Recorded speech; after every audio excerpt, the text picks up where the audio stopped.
I choose to protect my peace by not always being on Twitter because, surprisingly, writers have a lot of drama. If you are on Twitter, you will find out somebody mad at something.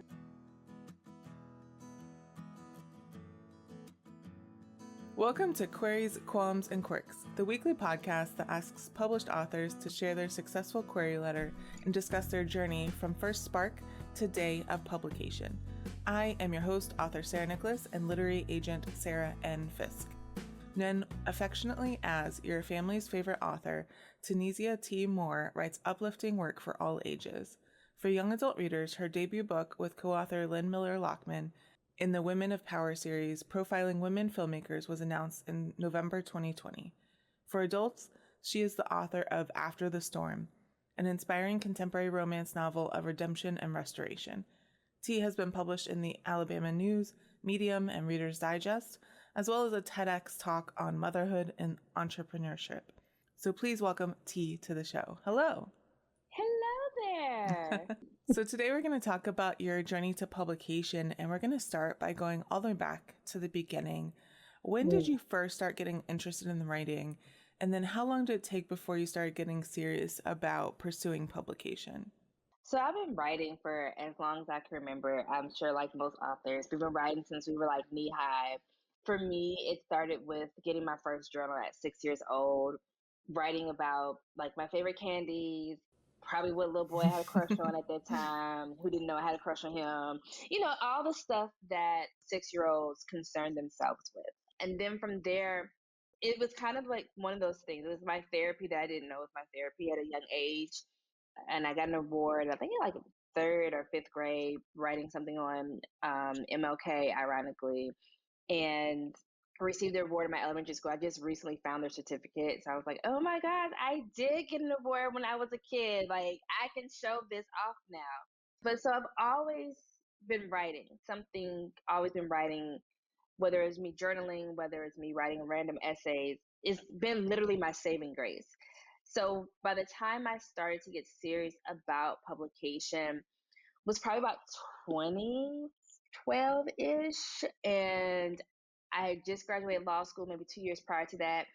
And so I was at this place in my life where I was just like, what's next? I feel like you get an exclusive here. I didn't really want to be a lawyer. Okay.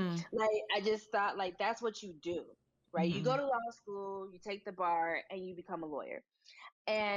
But there was still something in me that was unsettling. Like, I still felt like I was trying to find myself. So I started writing After the Storm, really technically in 2012, or at least the outline of it. And I got really excited because it was like the first thing like I really outlined. I really got this story. Started writing it in 2014 and didn't finish until 2018. But for me, I started to get serious when I started having my kids. And I wanted my kids to see me live life and what that looked like, that my life just didn't stop when I became this mother.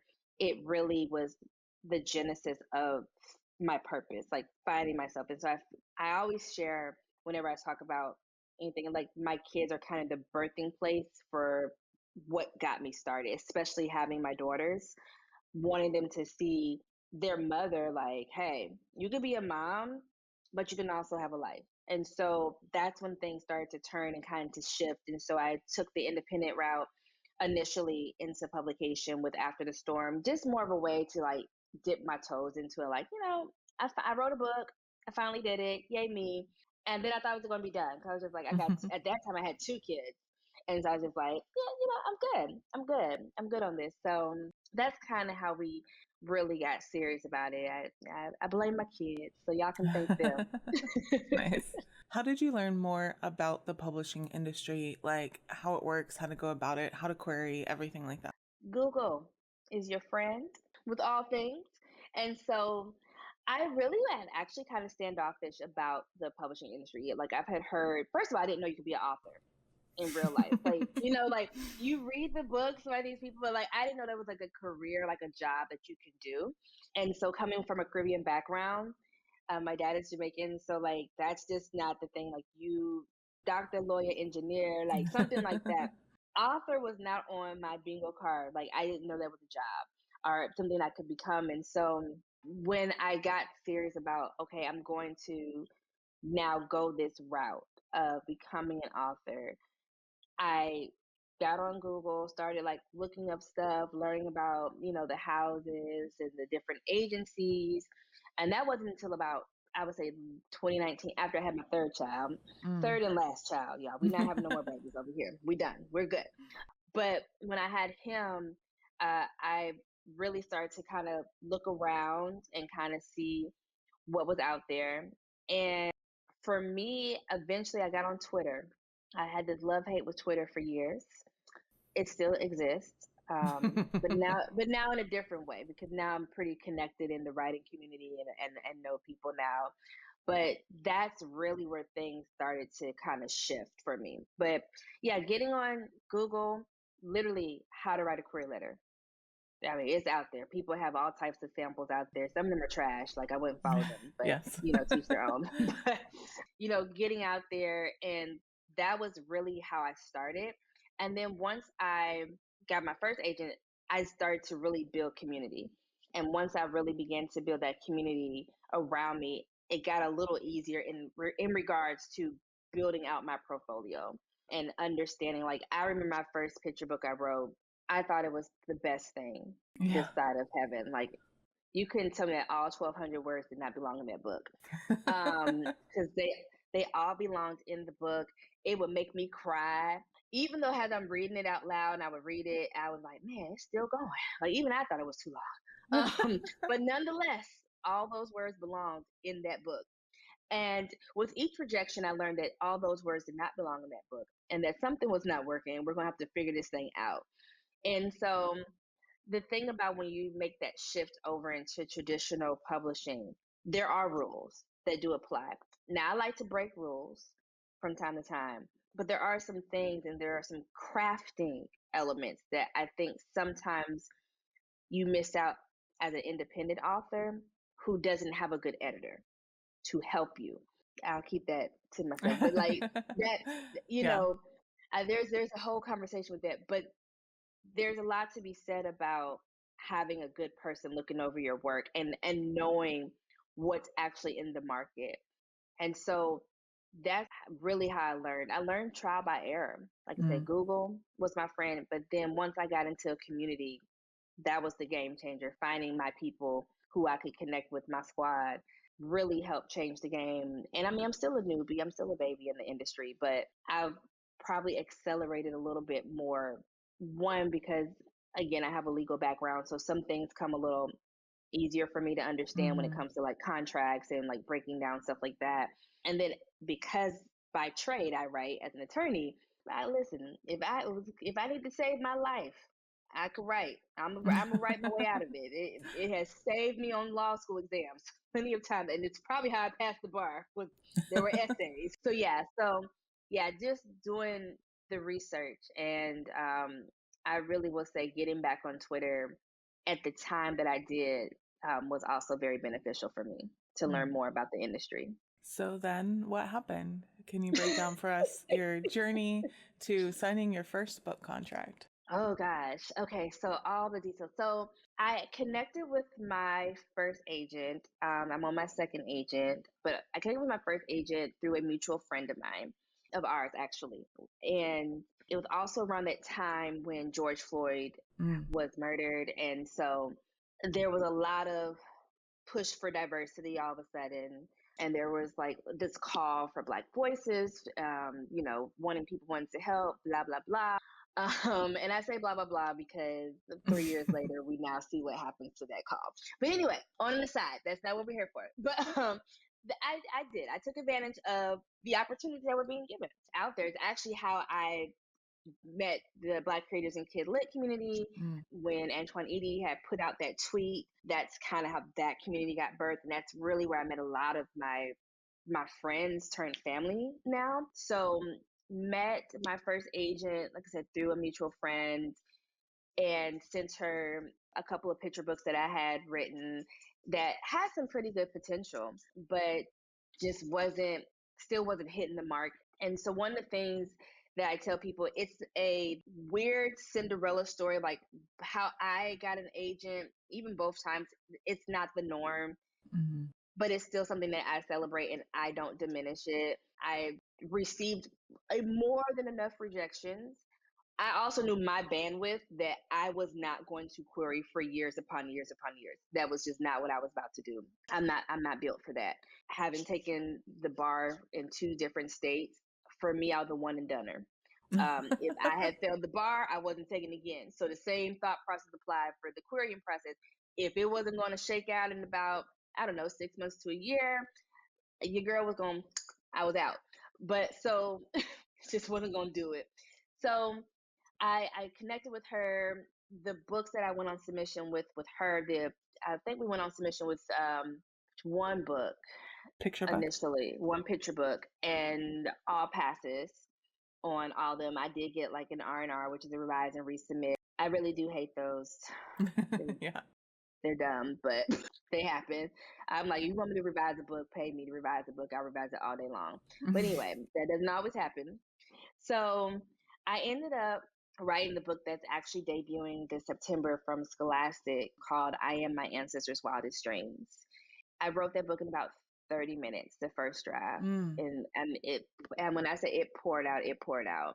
And I wrote it because I was grieving that 2020 was it's just a trash year, right? Yeah. Like it started with Kobe dying, and that's when I should have known that the year was going to go downhill from there. Mm.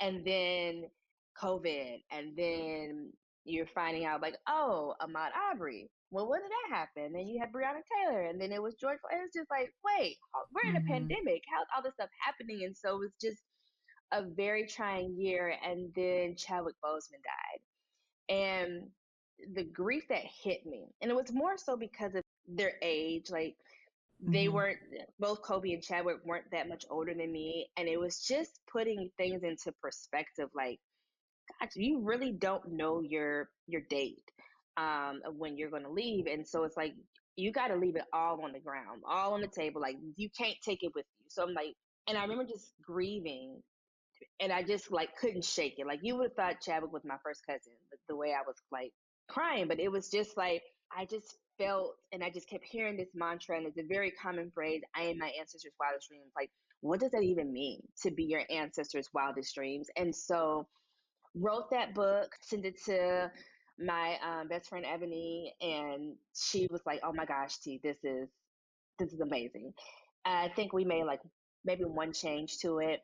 And then we ended up going on submission with that book. I want to say October 2020, sometime in October 2020. Mm. And I say within 2 hours, I had my first bite from Oh, an wow. editor. Mm-hmm. And I was like, oh, wait a minute. This is This is happening. different. Yeah. This is not what they say happened. And probably within the next day or so, we had another bite from another editor, and then the rest were turned into passes, and that was down to these 2 editors, one at Simon and Schuster, one at Scholastic. And so I'm just like, oh my gosh, what is happening? So I ended up going with the editor over at Scholastic, who I simply adore my editor there, and the book was sold by November. Matter of fact, Mm. before the election, I had accepted the offer from Scholastic. It was really crazy because it's like this doesn't happen. Like this is not what happens to people. Like this is weird. And so Mm-hmm. for a while, I felt a little bad, a little weird. Kind of like, oh, what about other people? Like you don't want to kind of post about because you see people like, I'm so honored to say I've signed with so and so, or I'm so Mm-hmm. happy to share my announcement. And I realized like my story may not be the norm, but I still get to celebrate my joy. And I get to celebrate this goodness because this won't always happen. I won't always get a yes that fast. It won't always be that way. The rejections still come, they still bother me. But I'm going to celebrate the yeses that do come. And I'm not going to worry about the time limit in which it takes. I remember signing my book deal, and I remember just thinking, like, I told one of my other best friends that I signed with Scholastic, and she was like, Scholastic? Because it's I mean, you grow up in the Scholastic Book Fair, and I get to Mm-hmm. do this with my kids. Like, I volunteer when the book fair comes in because it's just like, it takes me back to my childhood. I'm just like, it's still expensive. Still, still cost $5 for these pencils.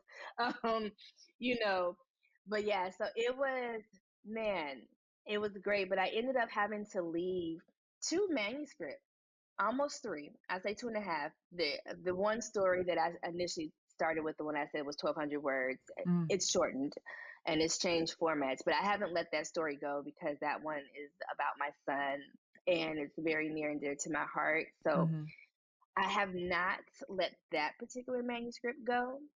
The other one that I had queried with initially, I did part ways kind of with those, and they're, I won't say they're forever gone. They're just on pause for right now. I Mm-hmm. always believe that you can come back to, it's art, right? So you can always come back to that piece. You can always change it. You can always modify it. Something might come, but right now the priority is not those, and so those are sitting shelved away, and I look at them from time to time and I'm just like, I wonder if I could do something with this story, like, is it time yet? It's been exciting, but I tell you what, when I get a rejection now or when we go on submission, I always joke around with my girlfriend and we'll like, why hasn't anyone like said anything? Like, it's been 2 hours, no one's called me and said Yeah. anything. Like, how do they know? And but the reality is that that's not norm. And Mm-hmm. so when I go on submission now, I go find something else to do. Like, I Yeah. don't have the expectation that I'm going to get something back within a month or 2 months. Like, agents and editors, they're busy. Y'all are busy, busy. Like, it's been a wonderful ride thus far to walk into a 2 book deal. That was the deal with Scholastic, and get that in like 2 weeks. Yeah. To sign with an agent within like a month's time. And again, that one was, I had a mutual friend, but my first agent could have said no when she read my work too. Mm-hmm. So I also do not take away from that because I know that my talent is what got me in the door, and I know that I belong in the space that I'm in. It's not luck, it's not anything. Yes, I'm blessed, but what I'm blessed with is I'm blessed with the talent that has been given to me, and so that's the gift that I share. So, but it's been a journey, friend. It's been a Yeah. journey. Yeah, I think it's important because a lot of people think that referrals are like this kind of just, get in free pass, and it's Hmm. not, because an agent, even if they have a referral from someone they know really well, someone they trust, if they don't think they can sell the book, they're not going to sign the client even with a Correct. referral. Yeah. Correct. It doesn't work that way. Like, it Mm-hmm. doesn't. Like, my agent now, Jim, like, work very close. When I queried her, she gave me an R&R. And I was so mad. She gave me, like, how dare you give me your friend an R&R? I'm not gonna do it. I don't want you to do it. But I mean, I did it, but I was highly offended. Like, she would have the nerve of her to give me R&R. But I mean, but again, that's the strength of our friendship, though, too. Like, it mattered that much more to her that Mm. she is able to represent my interests well and be the person, because she has to be my agent. She now has to be my partner in publishing.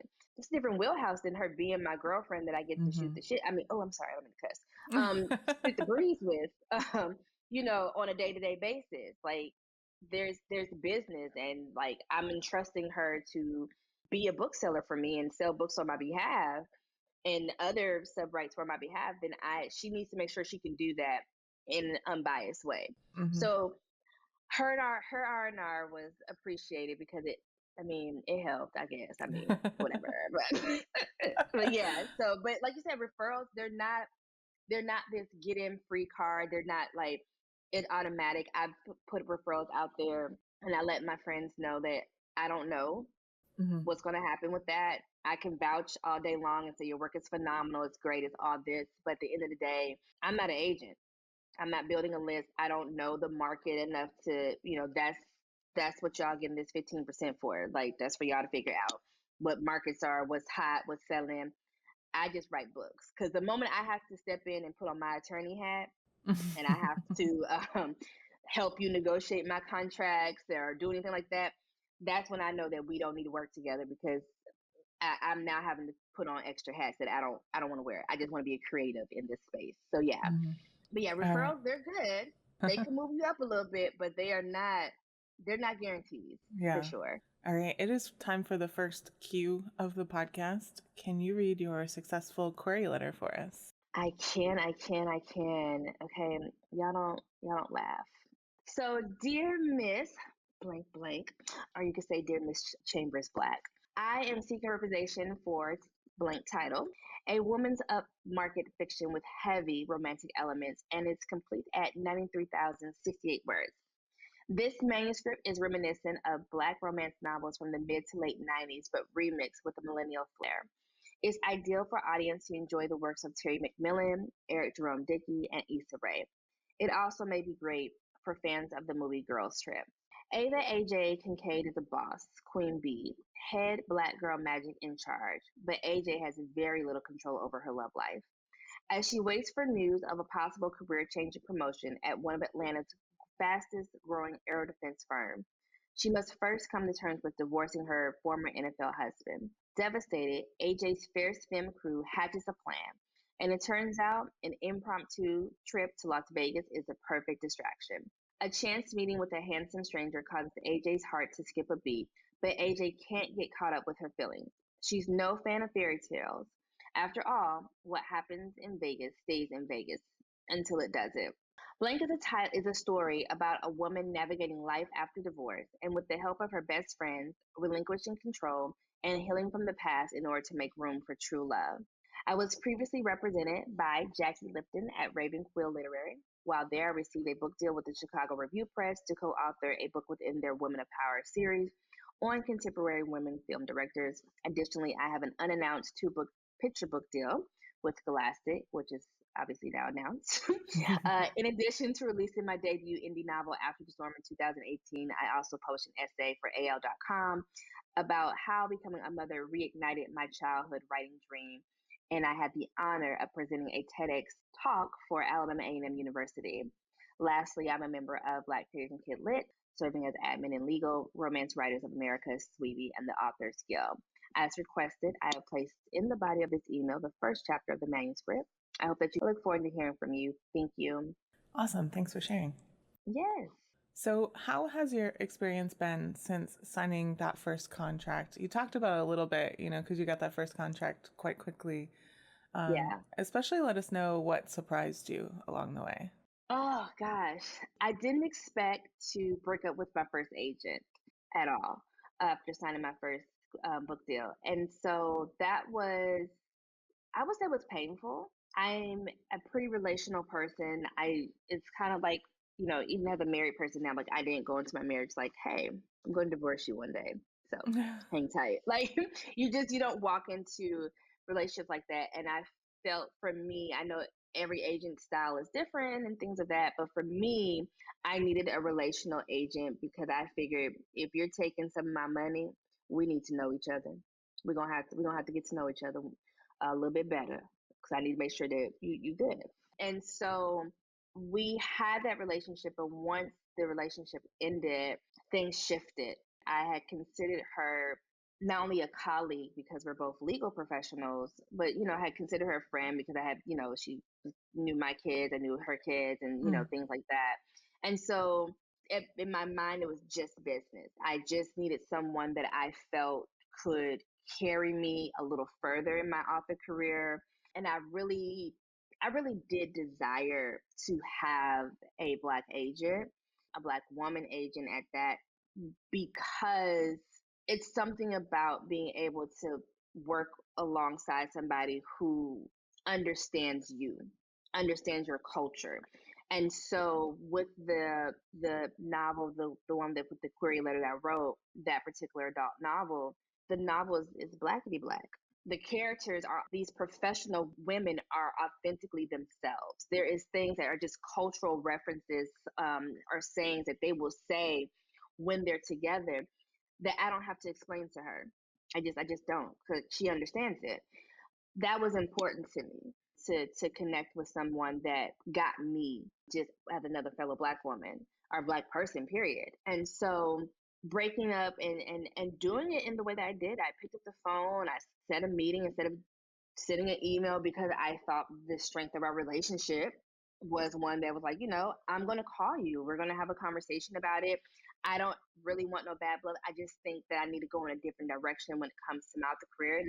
So, and we still have to connect. We still have to talk because, when you get an agent and that agent sells your work, they are entitled to commission for the life of the project.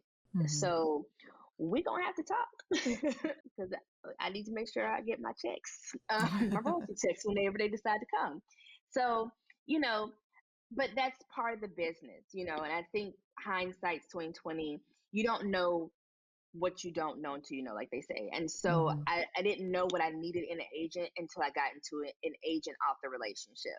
And I think that's something that new authors or people who are querying need to understand. Like, have your idea, but start to take away that adage of this is my dream agent. Maybe there's no dream agent. You want a person that can work for you. You need to know what works for you and what you're looking for, but they're a person.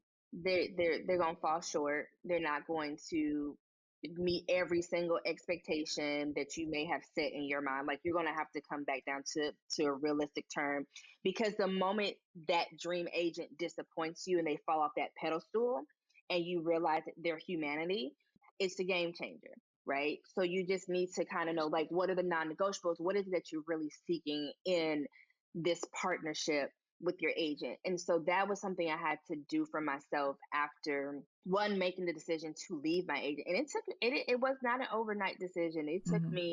It took a few months for me to get to that decision of, okay, I'm gonna go listen, because the query trenches is ghetto. I don't care what nobody says. I don't want to be in them, and so I didn't want to go back into them again. And then also I was now going back to this fear of my adult novel, a Mm-hmm. novel. And I'm a novelist. I love writing novels.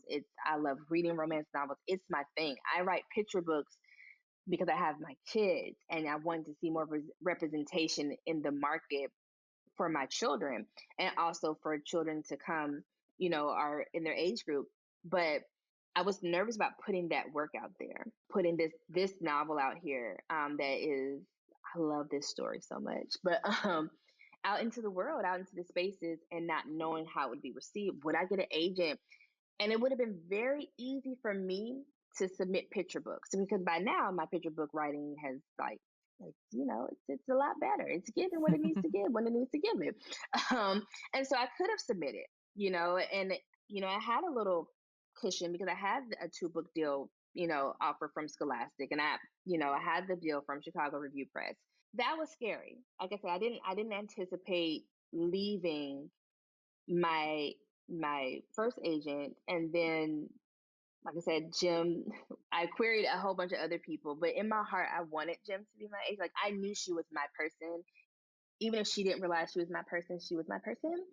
So I know I just probably semi contradicted myself, but I just knew, like, I would love to work with her. But also, when I first initially started querying, it's funny how life comes back to you full circle, and you really can speak words to, I don't like saying the word manifest because it's kind of played out, but you really can speak life into how you want your actual life to live. And so I had queried Andrea Brown literary agency before, and I knew I wanted to be at, it's ABLA. Who don't want to be at ABLA? And so I was like, but I didn't think at some point I would circle back around and end up there at ABLA. And so I had a moment in June of 21 where I just broke down crying. I had got my R&R from Jim. I had Mm-hmm. gotten probably 3 or 4 rejections that were coming in from Kids Pit. And I don't even know how many. I had to go back into Query Tracker to see how many managers, see how many people I queried. But they was coming hot and heavy, hot and heavy. And then she hit me with that R&R, and I was just like, oh my gosh, what am I doing? Why? And so for a moment, I had to think maybe I should just go back. Maybe it was a mistake to leave. And I mean, you go through this thing of, you, like, doubt and fear. And so for the month of June, I stayed off of Twitter, all social media actually, and I focused on my portfolio. And it was not easy. And I'll never forget watching. Actually, I wasn't watching. My mom was watching the Tamron Hill Hall show. This author, this new author, came on there. She wrote the book. Oh my gosh, is it called Flight? I think it's called Flight. I think her name was like TJ something.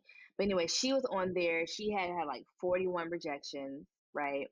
And my mom rewind. So she loves rewind shows. Like she's my mom is that person. Like she will be like, "Come here, T, come see this real quick." And she'll pause it, rewind it so I can see whatever it is she wants to show me. And she did that, but I needed her to do that at that time. And so this woman is on there and she's sharing her story. First of all, she different. She didn't have none of her books up behind her because authors like to have their books behind them that they got coming out. She had not one, and she was sharing her story. And because she had got a 7-figure book deal, okay, in addition to a 7-figure movie deal, that's what I said, oh, okay, that's beautiful. That's amazing. Now I'm telling you, that's not the norm either. But the book is actually really good. I did read it. And it was phenomenal. I see why I got a movie deal. And so I'm listening to her story. This woman who was a flight attendant who wrote this book on the plane when she would be, sitting down, not tending to the people on the plane. And she submitted it looking for an agent.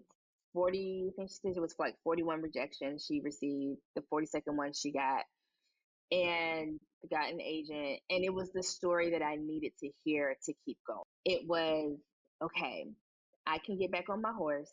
I can do this. We could try this again. And it's just an R&R. She's not saying your work is trash. And it was a craft issue, right?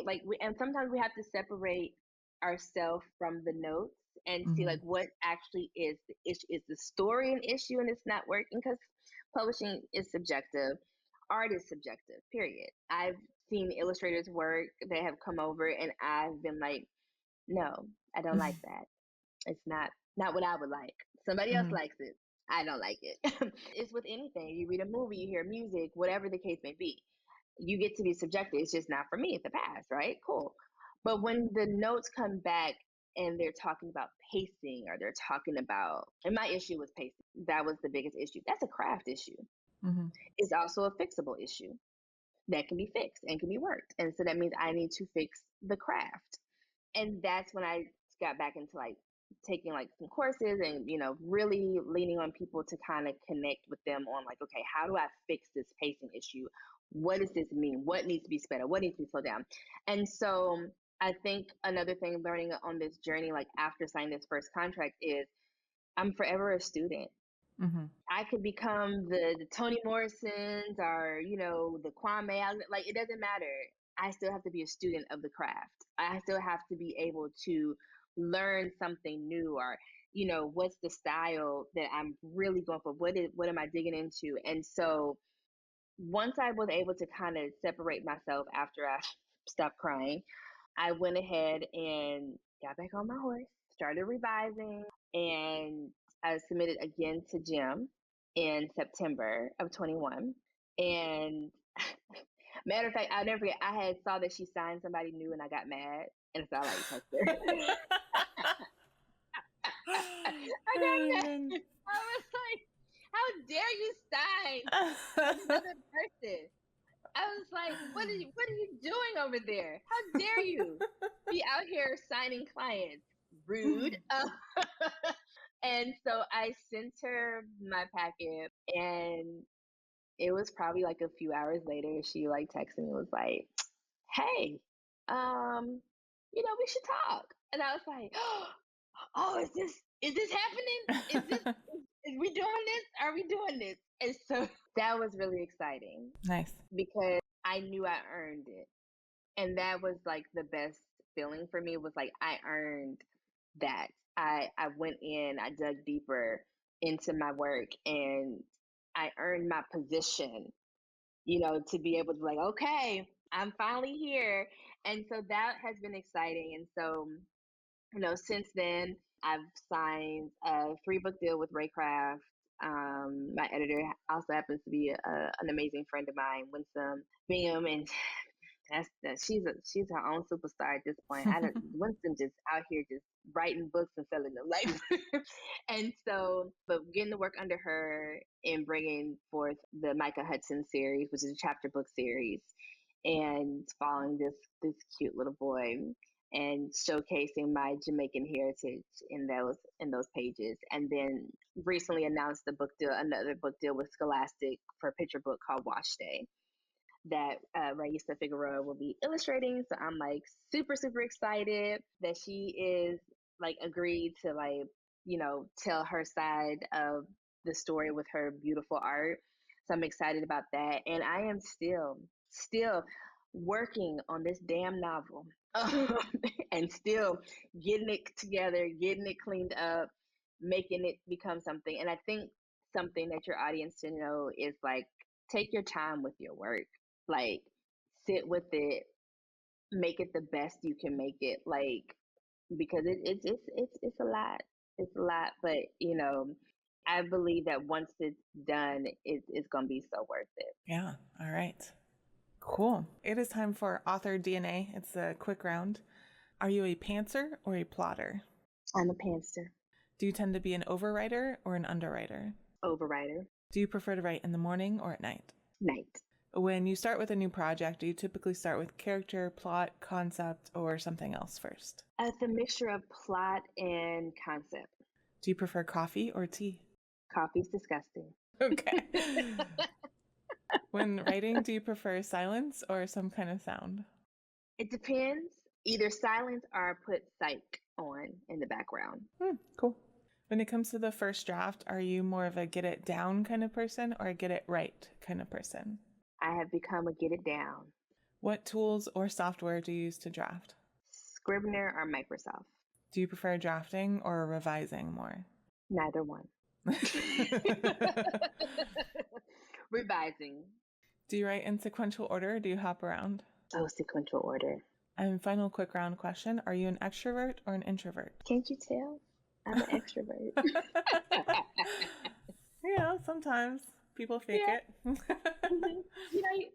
I people enough and then I have to recharge. So I might be more of an introvert, I guess, by true definition, because people drain me because I give so much of my high energy and then I have to like recharge and reset.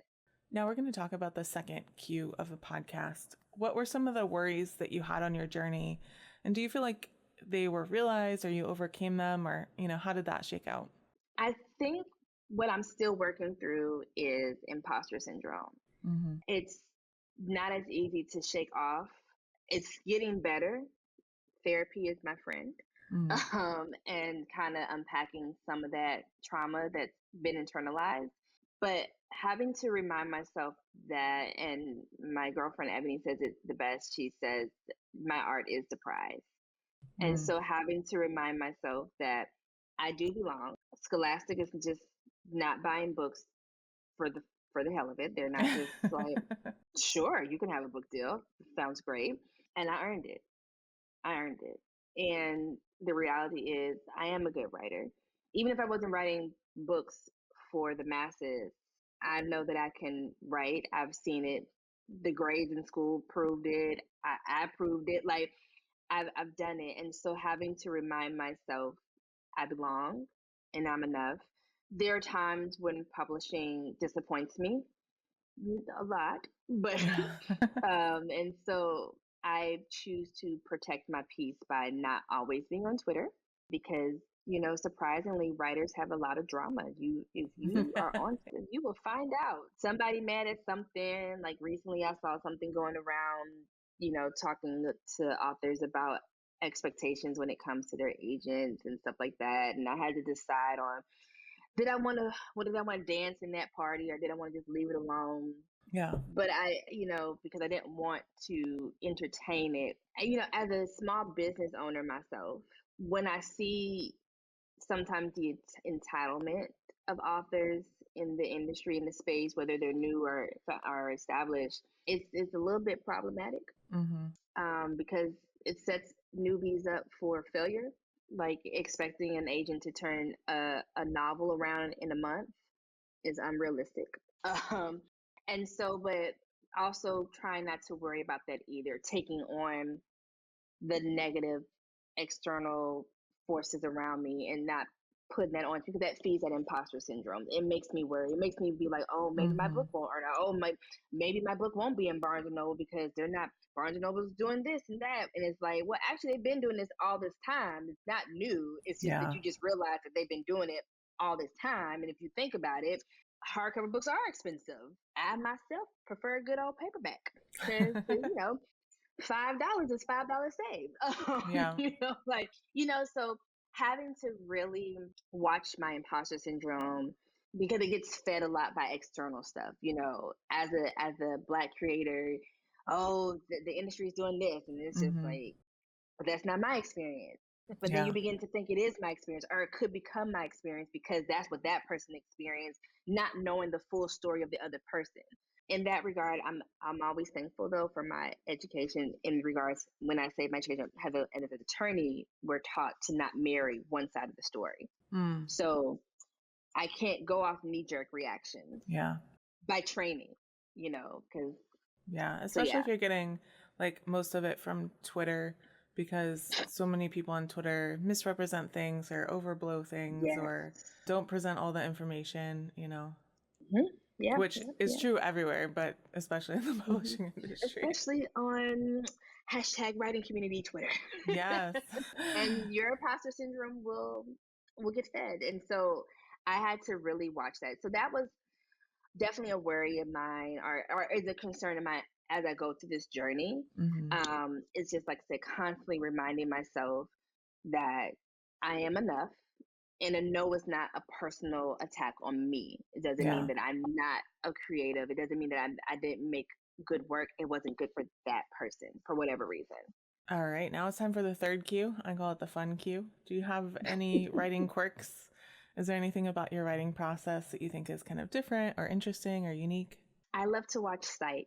Yeah, you mentioned that. That's funny. I used to watch Law and Order when I was writing. Really? Like, that's heavy. Now, there's some heavy stuff in there. Now, Psych. Well, that was before we had streaming too, and so that it was just always on, That's right, because it used to come on USA all the time. Yeah. But yeah, like I watched Psych. I've seen literally every episode and the movies. Huge fan of Psych. And so I will watch it in the background because it's not distracting. Although when I do watch it, and if I do see something, I will laugh like it's the first time I've seen it.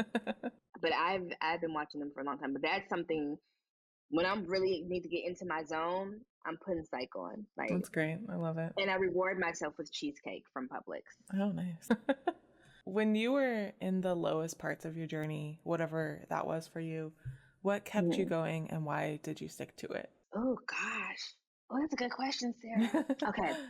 So when I was in that part where, like I said, watching that woman, I can't remember her name. I hate that I don't remember her name. But that was a pretty low moment, being back in the career trenches and like having to be there again, and getting when you experience stuff so fast and then then you get hit with real life, you're like, wait a minute, rude. Trying to remind myself, like, well, I did it before, I could do it again. And I think what kept me going for me was, deep down, I just see my life differently. I just see more for myself. And so it would have been very easy just to give up and go look for a 9 to 5 and just go back to doing the same old. But at this point, a 9 to 5, the idea of it makes me itch. So it just would not work out. And so, and I got a taste of it. And so I was like, Scholastic like you, girl. Like, they bought a book from you. And so when you get a taste of it, it's like, how do you go back? How do you go back to before that? Like, and it would have been easy to do that. And so I think for me, one of the things that was very instrumental for me, that's always been instrumental, is my faith. Like, I love Jesus. We are friends. We roll tight. Leaning in on my faith, reminding myself of what the scripture says, and being reminded that, hey, like, all things work together for the good of those who love him and call according to his purpose. It doesn't mean that things are going to be pretty. It doesn't mean that life is going to be great. One thing I love in the Bible, I like to interpret the Bible. So when he was talking, he was like, hey, don't worry about it. But one thing I can assure you that you will have is trouble. It's gonna come. Life is gonna life. And so, but that's part of the process. And I think having to remind myself, having an amazing support system of writer friends who get it, who knows what it's like when we can't write because life is happening to us and you can't tap into your career. Like, it's not so simple. And you're an author, you have a moment of slump and people are like, just write. Just go write. And you're just, I can't. Like, it's literally like, it's not even a writer's block at this point. It's just my creative juices are not flowing. It's just not there. But having a support system to rally me on, to cheer me on, and to remind me, hey, like, you got this, you can do this, was instrumental. And then those three kids of mine, what is it that I want them to see? What is it, if I'm gonna walk away from this, am I walking away from it because it's just really not working? It's just not what it's meant to be? Or is it, I need to go through the process and I need to go through this valley, because there'll be more valleys, there'll be more hills and all this stuff, but it's part of the journey. Rejection is part of the journey. It's just, it is what it is. It's part for the course. And how do you navigate through that low? And so once I realized, like, no, I really believe that I'm meant to write. I'm meant to be in this industry. I'm meant to lend my talents and give my gifts. Like, it's not about me. It's about touching these readers who are going to read, whether it's a romance novel, a chapter book, or a picture book that I put out there. That is for them. This is my gift to them. That also kept me going for it. But yeah, definitely those kids, they want a lot of stuff there. They want to do a lot of stuff. They want all the toys they see on Nick Jr. And I just, who gonna buy it for them? I gotta write these books. Can you share with listeners one of the most important lessons that you learned on your journey to publication? I would say one of the most important lessons, first of all, is patience. Publishing is a hurry up and wait, hands down. When you get the agent, celebrate that. But also, when you go on submission, celebrate that part. When you get a rejection from an editor on submission, celebrate that part. Um, so celebrating every step of the way, and also knowing getting an agent is really just half. It's not even half the battle. It's like maybe a third. Like, because once you get an agent, then it's the agent now has to get out there and they're getting those rejections on your behalf. And you might not sell a book. It might be a year, and it might be a year and a half, 2 years before you sell your first book. And it doesn't mean your art is bad. Doesn't mean any of that. It just means it's just not selling. It's just part of it. And so, is there some comfort in having an agent? Yes, but it also depends on the agency that you're at. Like, if they're kind of corporate like, or if they're more, familial and relational, and they can kind of work with you and stuff like that. But having patience is going to serve you well, and realizing that don't nobody owe you a damn thing. You're not owed an agent. You're not owed a book deal. You're not owed nothing. Don't care who you are, what you do. You earn it. You work for it. Celebrate. Like, you don't have to. I think I get tired of seeing people like, I don't want to see the stories about people who you didn't wear an aquarium twins for 10, 20. I don't want to be for 20 years. I'm okay with that. I mean, God bless you if that's what you want to do. But I personally don't. And you don't have to listen to everybody's negative story about publishing. It's just kind of like when I was pregnant. I didn't want to hear anybody's story about their horror stories about their pregnancy. I didn't hear, and I don't share mine unless somebody asks me, because everyone's experience is different. I've had negative stuff happen to me in the industry. It hasn't been mind blowing, like, oh my God, but it's been annoying. I've had a book that was passed on because they said, oh, we have too many books of hair in the industry. I'm sorry. You got too many black hair books? I can count how many you got, and they're on my bookshelf. I mean, black hair care books you got, like, but I can tell you there are a plethora of books on trees and dogs. There's never enough of those. So, so that was annoying. That was yeah, like, that was a slap in the face. But it's par for the course. And so, having patience, remembering that to not be an entitled person, we're all professionals, or we should be acting like we're professionals. It's a job. Like, this is, if you wanted this to be your career, you need to come to the table like you want it to be, and work on your craft. Forever be a student. never ever stop learning. Like, continue to learn, continue to grow, and get better at your craft, and go from there. All right, great.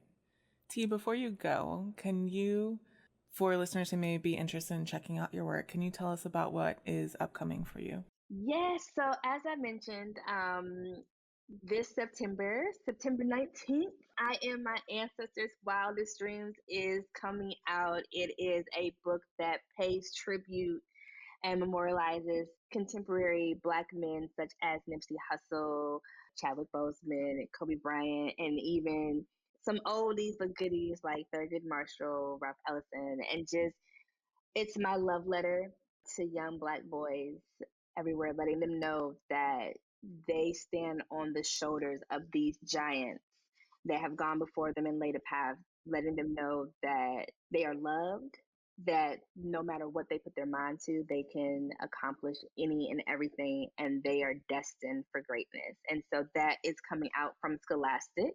So that is available for pre-order. Wink, wink. Nice. And also, the companion title to that book follow-up will be I Am Black Girl Magic, coming out in the fall of 24. So those are the books, but the I Am My Ancestors' Wildest Dream drops this fall. Cool. Right before my birthday. Yes, see, a nice birthday gift for you. All right, girl. Thank you so much for coming on the show and sharing your story with everyone. Yes, absolutely. Thank you for having me. I appreciate it. Of course. Thank you so much for listening to this episode of Queries, Qualms, and Quirks. You can find the text of T's query in the show notes, along with links to find out more about her and her books. If you enjoyed the show, I'd appreciate if you'd help me find new listeners by leaving a review, telling your friends, or sharing this episode on social media. If you're interested in supporting the show, go to patreon.com/SarahNicolas. That's Sarah with an H and Nicholas with no H. And if you're a published author interested in being a guest on the show, please click in the home base link on the description or go to sarahnicolas.com and click on the podcast logo in the sidebar. Thank you so much for listening, and we'll see you next time.